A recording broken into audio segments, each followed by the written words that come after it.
All right, we got a pile done on this episode. Even though it is so frustrating with parts, we are struggling through and we're getting a lot of stuff done. It's a good episode, lots in here. I hope you're as excited as I am. Here we go.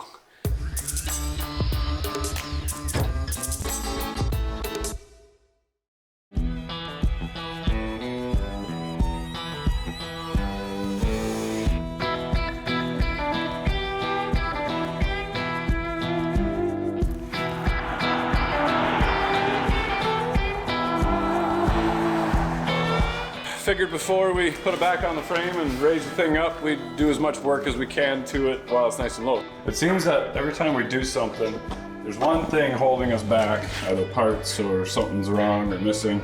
These are supports for a fence at a prison. A little bit persuading them. Get ourselves a nice headache rack. I don't want to loom everything together, and then when everything's nice and neat and tidy, that the lights are all working, and then we can jam our engine and transmission back in again and clog up all this mess so that it'd be a pain to work on again. Okay, so in the last episode we removed our cross member, and to do that we had to get rid of just the one torque rod.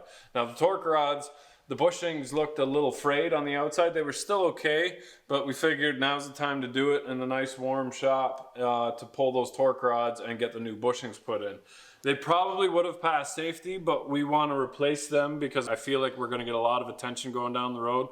Mostly good, but it does catch the eye of everybody, an old cab over pulling a tank. So we want to make sure that this truck is safe and that we went the extra effort to do everything properly. That being said, we did get some comments saying, why didn't we pull the diffs off and pull every nut and bolt off and sandblast to perfect and do a perfect paint job? And that's simple. We're trying to stay within a time budget and a financial budget. We could get carried away and spend 200 grand on a truck easy. It's a beautiful truck that we did really good effort on, but we're also going to drive it. When you drive it, things get rusty and things break. So we're moving right along. Our alignment is booked for 2 weeks from now, so we need to have it running and moving and safety for then. And then the torque rods, actually, these are what basically put your axle in its place. So you can change your pinion angle by adding and subtracting shims in front of these torque rods, and you can actually change the tracking of it side to side by shimming the sides of it.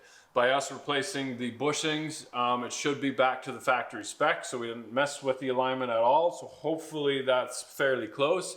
All the bolts were just removed, so it should be easy to shim it for my buddy down at Pyatt's. And I trust him 100% with all of my alignments, and he hates my guts because every time I come, it's like, hey, I added 700 pounds to the front of this truck. Make it go down the road in a straight line.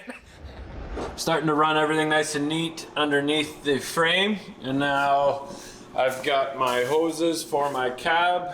Cylinders all mounted properly, running nicely along the frame on the inside, looking the way that they're supposed to. So I mounted the pump on our new bracket, just one bolt. We got it nice and secure. It is low on the frame, so you won't really notice it. The fairing will stop right about here. I don't really want that sticking out past, but can't really have it on the inside, can't really have it on the outside. So for now, it's just 2 holes. We'll stick that in there. The drain is kind of a pain, or the fill hole is kind of a pain to get at, but if you throw a zip tie in there, or even your dipstick, if you can't get at whatever in your engine, you can just pour the oil onto your zip tie and it'll run nicely in. Yeah, I want to run all the air lines to the back and plumb them into the air dryer and the compressor, have all that nice and neat inside the frame. Then we can lift the cab up, get the thing back on the tires, and install the engine, radiator, and transmission. Here we go. Okay, we got the cab up. I got the air tanks temporarily mounted with some zip ties. I did the SIPA lines. These 2 tanks are connected together, so run it nice and neat that way, and then a little joiner there. I can get the air lines. The issue is that they're all black. And I don't want to replace all of them black, so I am going to take the air lines off the other truck because we didn't paint them, and they still look to be in great shape. So I'll take a good look at them, but the nice thing is this plastic really does last forever. If we have an issue, we can replace it as is, but keeping the colors really helps in diagnosing when you got an air leak or something's not working. So before we start running too many, I need a bunch more furrows because of course Traction didn't have the most common size furrows because everybody wants them, I guess. I ordered the 1-inch line or the 5/8 line, the really big one. That's not very common. We're gonna do one straight shot back to the brakes in the back because now that's longer. So we don't have to worry about that because that one will be a hard one to find on the road. All the other sizes are pretty common. But before we do all that, we're gonna start running this wire loom now that the cab's up, nice and neat on the inside of the frame, on all the brackets. And then when we've got our air lines, we can run them nicely with that loom. Basically, we're just gonna put it in place because we're gonna start adding stuff too. We're gonna add wires and we're gonna add everything else. We added a pile of lights in the back, so we need to run more wiring for that. So I don't want to loom everything together, and then when everything's nice and neat and tidy, that the lights are all working, and then we can jam our engine and transmission back in again and clog up all this mess so that it'll be a pain to work on again. Okay, got that all ran in there. This is just shy of my plug, which sucks. I really don't want to replace 40, well, not 40 feet, but a lot just to reach that. So we'll see what happens there. But good news, this being Kenworth to Kenworth, it's long enough and it just plugs right in. It's fantastic, I think. So that's sweet. This plug doesn't reach, so I'll have to lengthen that one. We'll start running some air lines and then figuring out what size clamps we actually need to hold everything up on the ends there. So here we go.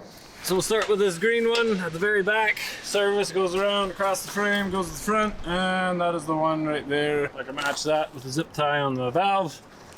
Inspect it, clean it, and one by one, we will replace every one of these lines.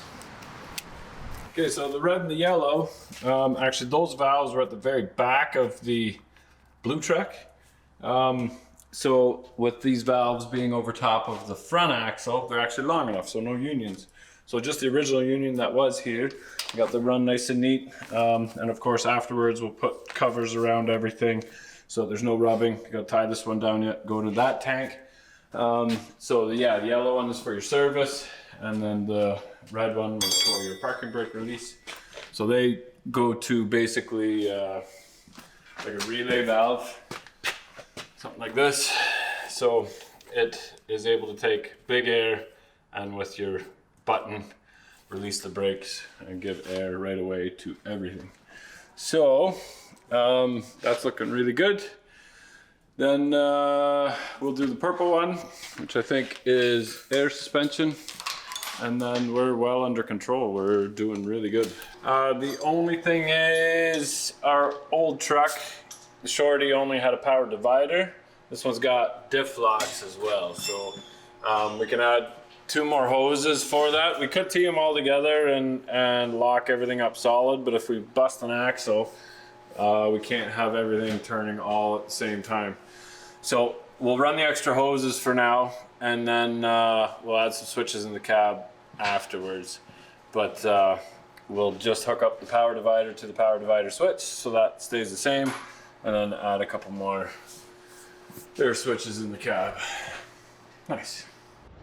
Okay, so we're slowly replacing all the air lines. Kind of a pain underneath here because there's a giant thing here in the way, but replacing the air lines, got the leveling valve figured out, and our shuttle valve. So basically you get a trigger from the cab that will move the shuttle over, and that will bring everything from the leveling valve to atmosphere and block off the supply from the tank.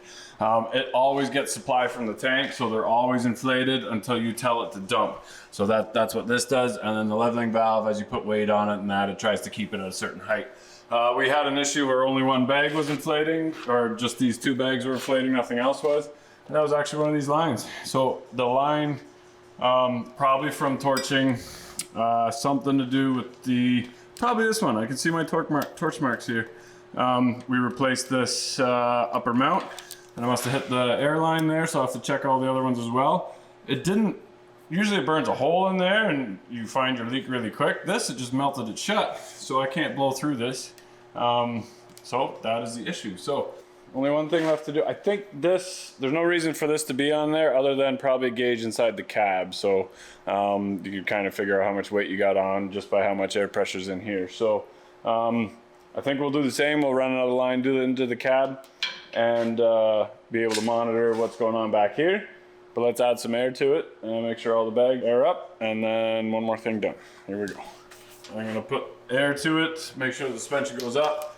That way, from feeding the air there, we can isolate the whole system, make sure there's no leaks, make sure that that leveling valve is working, because that's important. Otherwise, I gotta go grab another one of those. And hopefully all the bags inflate. Here we go. Okay, so let's fill the bags. A little slow, but that's, you can hear it.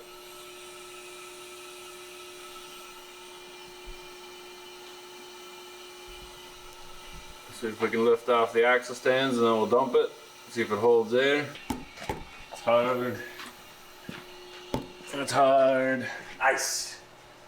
Lots of things hard in the shop. Awesome. I can hear an air leak, so that's perfect. We'll isolate that. We're trying to solve them while the truck's running. A bunch of other stuff is happening. Check the air leaks. There, fixed it.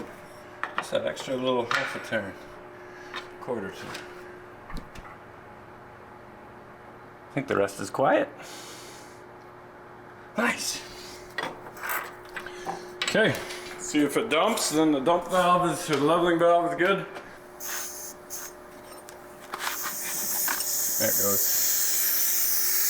So now it's coming out of here, and we should start to see the suspension sink.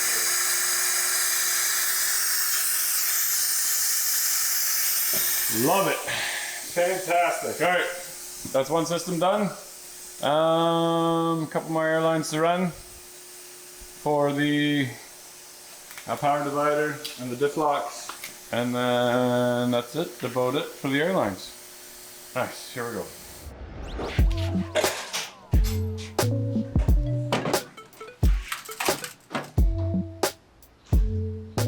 This one will just sit, and you can put this one either this way or like this. Oh, I see. I see. Oh, I see. Yeah. To make that 22-inch space. Okay. Okay. Yeah.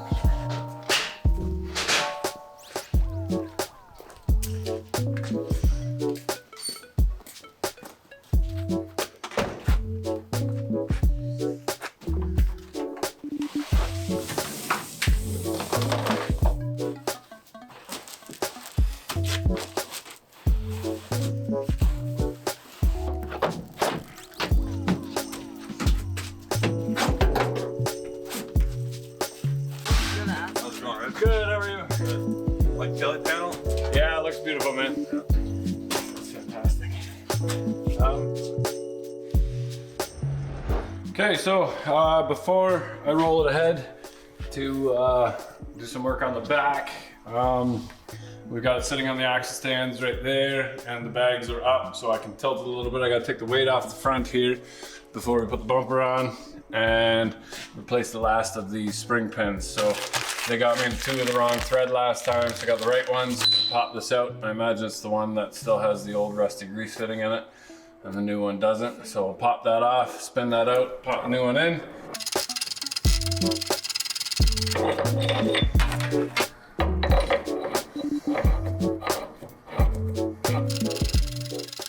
It would have been nicer as if I got the right parts right away. Oh well. Okay, so we got the springs back on, and I actually had those brackets backwards, and I went to go look at Phil's truck when I put those on. The thing is, I put the springs on before I had them attached to the axle. When I took it apart, and I couldn't remember, and I couldn't see in the video which way those brackets went. They actually went to the inside. I had them to the outside. I went to go look at Phil's truck then, and he was getting his truck detailed, so looking at him now, I had them backwards, and now they fit much better. So we can drop the truck back down again, we got quite a bit done, so it's kind of just clean up, sweep the floor, and get a little bit more reorganized. We're gonna lift this up. I'm going to tighten the U-bolts down to 475 foot-pounds. Get a little bit of an exercise, and then we're gonna bring that 3406B in. Just see a little bit of floor space clean there. Yeah, we'll put it over there, and then we'll make sure everything's buttoned up properly there. Here we go. Okay, so while I'm buttoning up a few things yet, I'm gonna torque the springs. We did bring the cat back inside, and just pulled the valve covers. Figured we'd do a valve set and jake brake. Look at the jakes, make sure they're good. I never even tried them. We're actually really happy with how clean it is inside. No gunk. So the oil changes were done properly. And the original owner did say that they did oil analysis on them very regular, like with every oil change, and they were up on their maintenance on shows. So no rust or anything, even from sitting from so long. So life is good. Do we need special tools to get on those? Well, normally what you do is you take the jakes off. You're gonna set the valves, Yeah. and then you put the jakes back down after you set the valves and set the jakes. Yeah. And that's just underneath here. Yeah, okay. That's your only setting, is right here. Oh, okay. So you take this intermediate plate off. Okay. Yeah, I can't do it without it, eh? So the upper gasket, we're okay. It's still super pliable too yet, which is really odd. pushing the boundaries, taking the intermediates off. What do you think? Do it? As long as nothing snaps. Ah, now's the time. We still got a month. Okay. All right, let's do it. Make her off.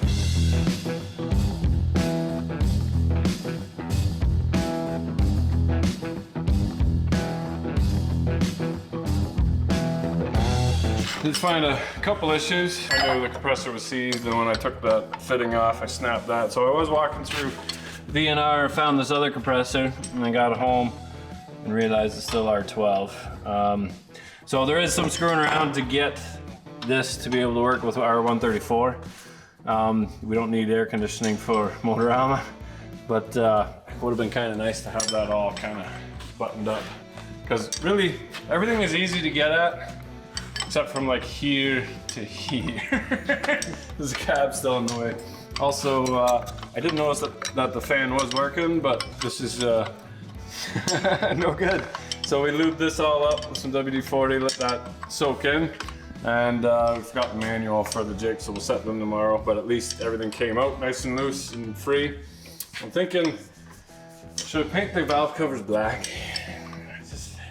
I know that it's not supposed to, but I do like the black valve cover on the cat. And we'll paint this black and maybe this black. I did get new belts, so we're set there. But yeah, one more thing. So while we do that, I get to work out.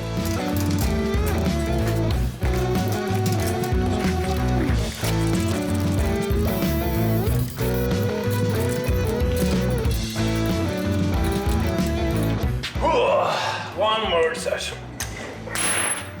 That was 370, now we're up to 450.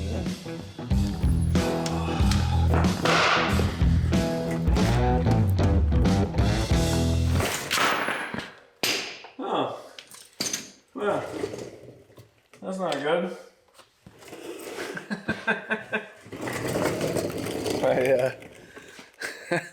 I guess 370 it is.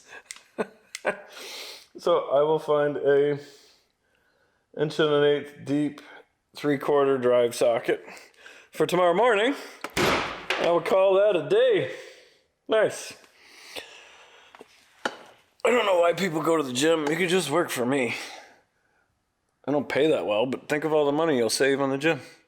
See you in the morning. Yeah, so we lubed that up all day, warmed it up a couple times, and it actually came off. Not too bad. You don't have to get a new one, just file a couple little edges off, no big deal. And then it's all Allen bolts all the way around. Take those out, and then it should just pop right off, right? Yeah, should. Should just pop right off, no problem.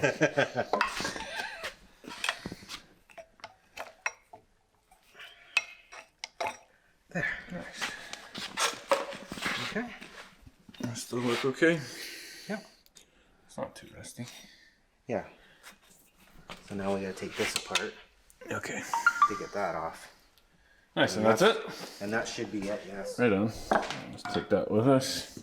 Of course, we can read they spend extra time making sure you can read their name and the caution, but the serial number, yeah, that ain't happening. Can't see it? No, I tried it in every kind of light. There's no way. Okay, so our nut is normal right-hand thread. These tabs have the little lock.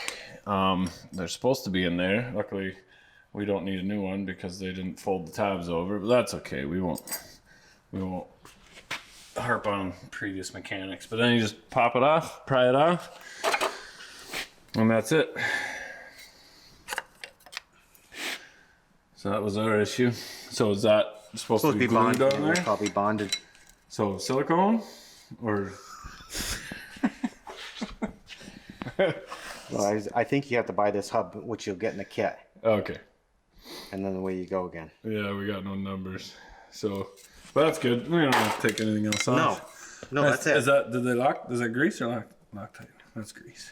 Just grease, but it just came on. Nice. There's some rust in there, but Sweet.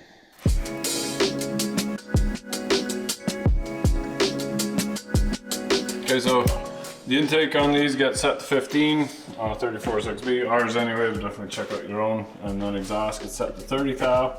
And then the Jakes, they've got a number. We've got a C34.6B, and they get set to 70 thou. Once that's done, we'll button the valve covers back up again. Go grab the hub for the front tomorrow, and the engine's pretty well done. So we finally got the right kit for it, and that is, we went with these numbers, 7501, and that says left-hand thread, even though ours wasn't originally. no, that's the they call it the fuse. Okay. And what it does is, if this clutch gets too hot, it blows that fuse out, and the air will all come out of it. Oh, That okay. tells you there's something wrong with the clutch. Oh, okay. This is the O-ring. That would have definitely let us down. So Phil has his truck as a backup to pull the tank to Motorama, but his engine is exactly the same as the same miles parked 35 years ago. So his clutch is probably on its way out. His radiator's probably clogged. His O-ring is probably just as stiff. Yeah, oh for sure. So I think it's probably gonna make it halfway there. I gotta tell him to pull some loads of dirt locally Before anything goes wrong. for a day before he gets into it. Yeah. So basically, we just press new bearings on, and then assembly is really follow the manual, but it's very straightforward. Pull the bearings off. It's gonna shatter and destroy the camera. Whoa! She's tight. There. Thanks, Kevin. Leave all your tools here, okay? He's working on his transmission right there. He's got his clutch together. We just need it for need his tools for a couple more days. Nice. The one fitting here that snapped out, so we pulled that out with an easy out. And then I couldn't spin the fitting out without taking this plate off, and I didn't want to do that because that's behind this plate. It all gets carried away. So got another, just a swivel fitting from V&R down there. So that's just inverted flare. So you can get the inverted flare to go into pipe fitting, and then that's the coolant that supplies the compressor. We got new power steering lines. So I just got to mount the reservoir for that, and also the air dryer on the other side. We're just about ready. I'm gonna pull the starter off and paint that black. We are gonna put cat filters on it. That was just quick to splash some paint on. I was beating the weather. I kind of regret doing that, but it is what it is. Okay, so this is the rad for it. And it's in really good shape. The coolant was really green when it came out, and of course it's copper, so it does change color a little bit. The issue is that we've got lots of calcium buildup on the tubes there. You can see that. That really restricts the flow. But not a huge deal. We're gonna put this in by the end of the week. We're gonna drop it off to get flushed and cleaned. Now, because it's in good shape, we could just dump a bunch of vinegar in there and let it sit, and it would eat most of that calcium. But it's out now anyway. So it's just a matter of pulling the bottom tank off and then running, because the tubes run vertical. The shop has the tools to get in there and clean it, and then flush it, and then put it back together and pressure test it. Truck is actually really easy to work on. Everything is easy to work on except for the rad. Even though the cab tilts up, the engine's in the way, so I kind of want to do this once. So we'll take the fan shroud off and the air-to-air off. We'll take that and put it in the, bring it to town, and then when it's done, we are ready to rock. So, here we go. Okay, so speaking of finishing up loose ends, we went with aluminum wheels on the inside and on the outside. I think it's kind of cheap to put steel on the inside and they rust. The aluminums hold up better. But what that does is it's thicker, and then I need the longest studs to be able to put my hubcaps on. I need 3/4 inch of thread for the hubcaps to stay on. So, unfortunately this hub is an aluminum hub. The other three are steel. So we're gonna replace this hub. It comes as a complete kit. We'll show you how to install that. And on this side, the brakes are tight compared to all the other ones. So I'm wondering, we put the better shoes on here, the Q+, which has more meat. Probably the wrong cam in there. So we might have to change the cam in that one. But with the air ride working, that's really nice. Basically, you just lift up on the truck. You got the leveling valve disconnected, so you lift up on it, and the whole frame lifts up. You put our axle stands underneath the frame. It's not that heavy because there's not much going on. Dump the air again, and then we can just jack up with a simple jack underneath one axle and get to work. So, I don't have the socket for this, but Phil does. Saturday morning, he's across the road, so we'll knock that off. And then get this all buttoned up, and then everything is done underneath here. Fenders are complete, I just gotta pick them up. So once that's done, that's basically it for all the work that has to be done back here. And then we can put the fenders on, because then it's a pain to walk anywhere or do anything. You can't just walk up to the center and take a peek at your nice new torque rod bushings and all your fancy new airlines that still need to be tied down. But I'm getting there, one thing at a time. There we go.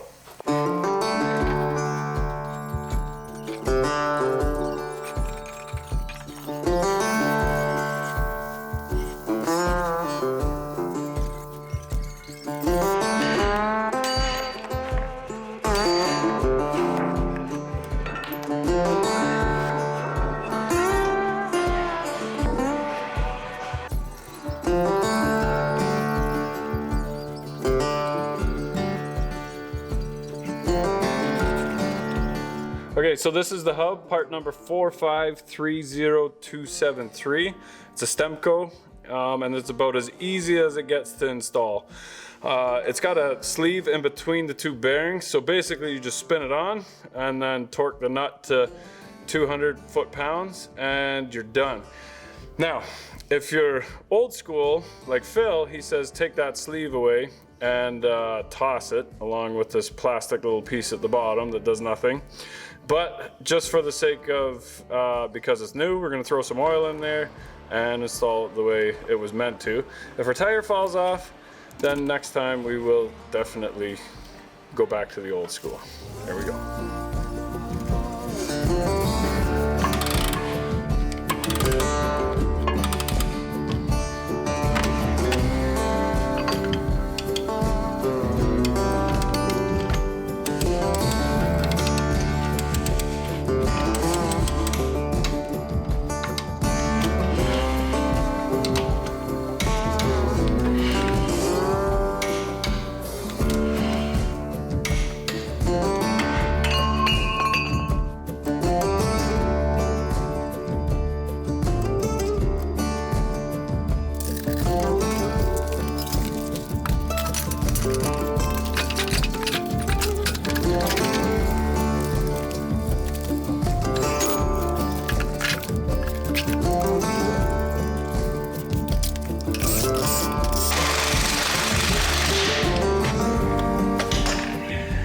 Okay, so short of torquing all the lug nuts down, I'm gonna do them all at once. I guess still gotta wait for the brakes on the front. So That's a good feeling though. Everything's done in the back. Kind of a lot of work to get just the right amount of studs sticking through to grab my hubcaps, but that's what I wanted. We ordered the hubcaps. I need the studs sticking out for the hubcaps to stay on, and then it's shinier.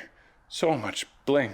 Thanks to Phil for letting me borrow that socket. I'm gonna drop that back off again, and we are well on our way. Everything in the back, done. Done. So really all I have to focus from here forward. Here we go.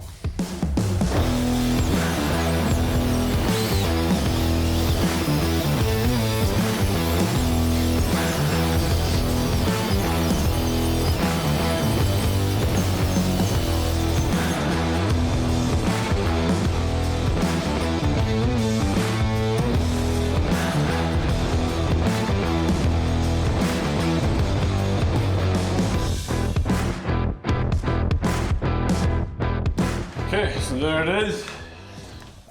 Perfect fit.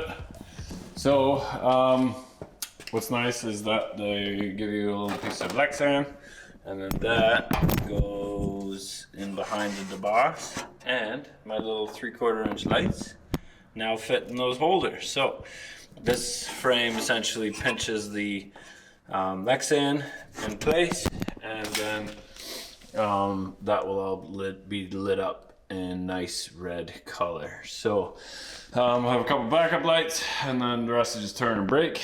And I think these are the mounts for the fenders. The fenders can attach to it or something or other. I'm not sure. I'm gonna look online and see what these are actually for. So T-bar on the back here. It would be nice to have this all one piece and covered up.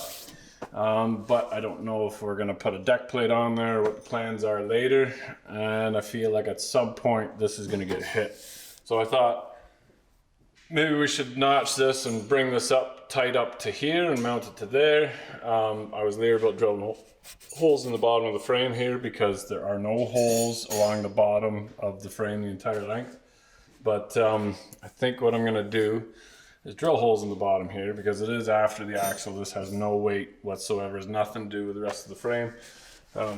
So that should be fine. And then if I stick it out just a little bit, we can make a plate that goes over top and just mates up to here. So I'm gonna drill the holes and mount it so that it's tight. And then it is going off to Newport in the morning to get painted. We originally had the fenders lined up to get painted the red, but the exhaust hasn't shown up yet. 12 gauge customs where we're getting the chrome is about an hour and a half away, so it takes about 4 hours to drive there and back and grab it. I don't want to grab the fenders until I have the exhaust. So the fenders will likely be the stainless color. We're gonna fit them, leave them for the show, and then paint them when we're on one of our road trips. But in the meantime, we can keep carrying on with everything else. Okay, getting all our pieces together, and V and I had a couple Greyhound buses come in with all nice LEDs, so we're gonna throw those in real quick. And then we got 16 or 18 4-inch LEDs because, you know, we'll spend 20 grand on a paint job, and if we can save $8 on a light, we definitely will. We got a lot of them, so I don't feel too bad having a couple spares and whatever. So I'll throw the door handles and the lights in, and then start planning all our wiring. Here we go.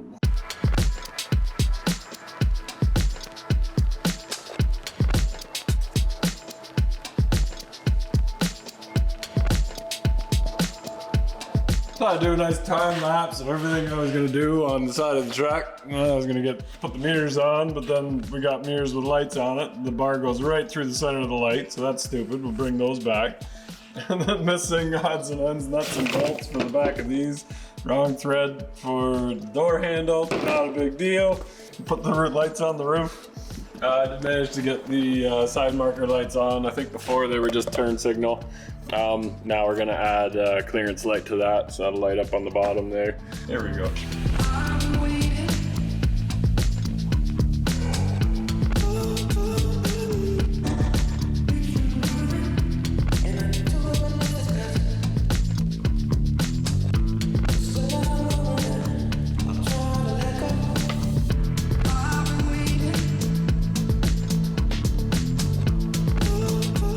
Okay, they're all mounted. They look really good. Hopefully the LEDs look good. We're definitely gonna put more, but that involves dropping the headliner and putting those rivets in there with the proper screws and all that. So we're gonna leave that for now just because we don't have time. Throw the air horns on and the visor, and we're done up top here. There we go.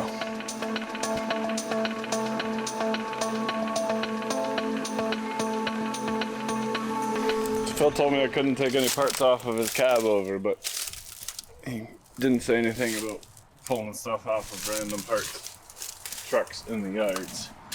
So I'm gonna take those mirrors. Yeah, just kidding. I gave him the mirrors with the lights on it, and I told him I was gonna take these, and he said, all right, fair trade. Here we go.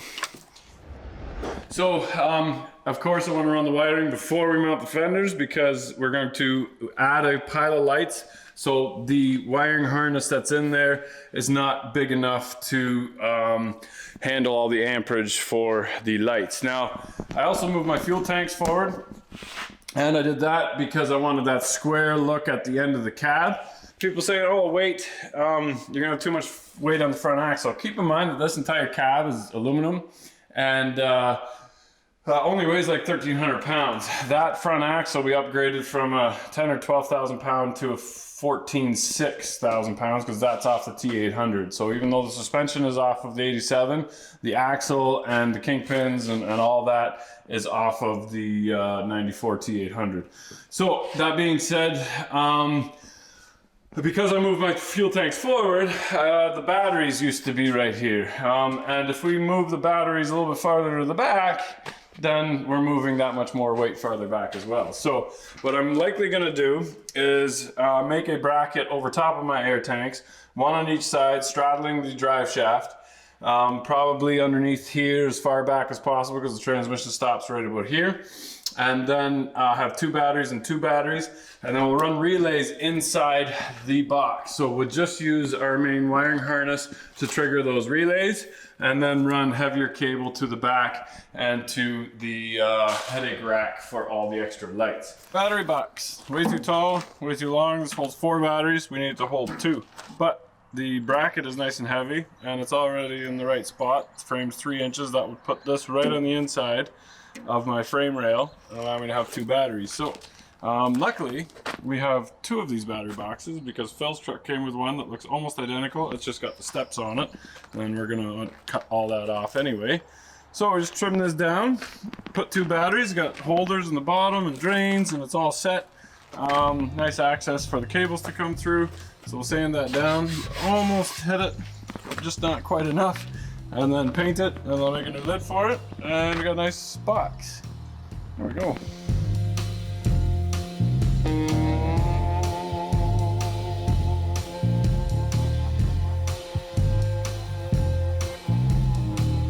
So it looks like, I don't know why, but the holes are spaced different top to bottom. So they got the bottom one in, but it doesn't line up with the top one. So that's weird, but it doesn't matter. None of the holes are in a ideal spot for the box to hang right in the frame rail. It'll be down about 1 inch on the bottom, but then it'll still be in line. You won't be able to see it because the drive shaft hangs down low too. So I think what I'm gonna do is chop a little bit off the bottom, and then chop a little bit off the top so we get most of the meat and the bracket in there, and then just drill 4 new holes, and then put the box exactly where we want it, and then just drill through the box. So that'll look pretty slick.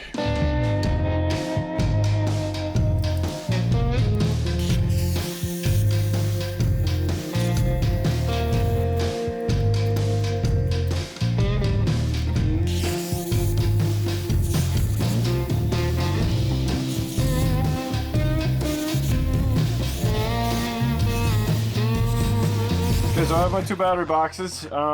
This one's got an angle on it, and this one doesn't. It's a little bit taller only because there's a brace underneath. So I'm gonna do the same brace on the bottom so they're identical, and I'll cut the little angle off as well. I got my brackets painted and I mounted the one. So I'm gonna just vice grip this one in place. We're gonna put angle iron on the front and all along the sides, and then we'll bend up a new lid. But I wanna paint these and mount them as soon as possible. So here we go.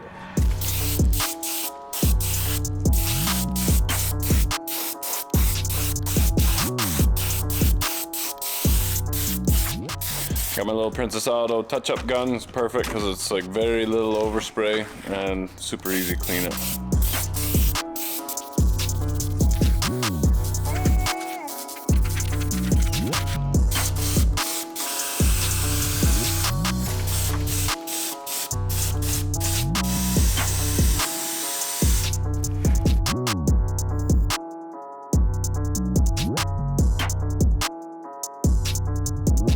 Okay, so I'm running battery cables. Bought this nice little crimper from Amazon. Works really, really good. Actually, super happy with that. So we're starting to run the cables. In the meantime, we just put a single battery on where all the grounds connect to on the frame. Gave it power, made it so that solenoids click on, and then we have working lights. So we've replaced the headlights. High and low beams are working on them. Flashes are working, and Buddy fixed the wiring for the right turn signal there. That was a bad ground. Now we need to get the lights working up top. Nope, they're not yet. And then we'll run a wire down to the top and turn these clearance lights on too. So it'll kind of light up on the side here. I'm gonna check for power at the trailer plugs, make sure that they're working, and wire in the trailer plug. And then run relays in the battery boxes to run the lights at the back, because we added quite a few. So there we go.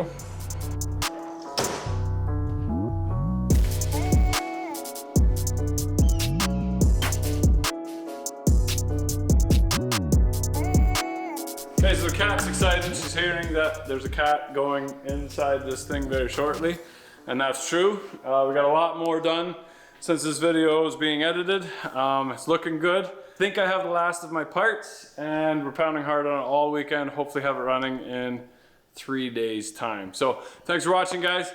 I know it's kind of confusing, and I apologize for that. It's extremely confusing for the editors as well, because I start something, realize I got the wrong parts, and that seems to be the theme of what's going on. And again, I bounce around between projects because a lot of the chrome that I bought in November just showed up last week. So it shows the issues with supply, and yeah, we gotta get this transfer truck on the road so we can start delivering parts. It's the only thing that makes sense. I think we've got a full-time job.